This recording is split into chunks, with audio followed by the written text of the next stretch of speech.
นี้จะเป็นพิเศษก็คือท่านผู้ในวยการสำนักที่จะกำลังบันทึกรายการ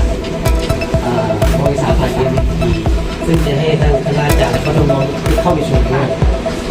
ยังไงก็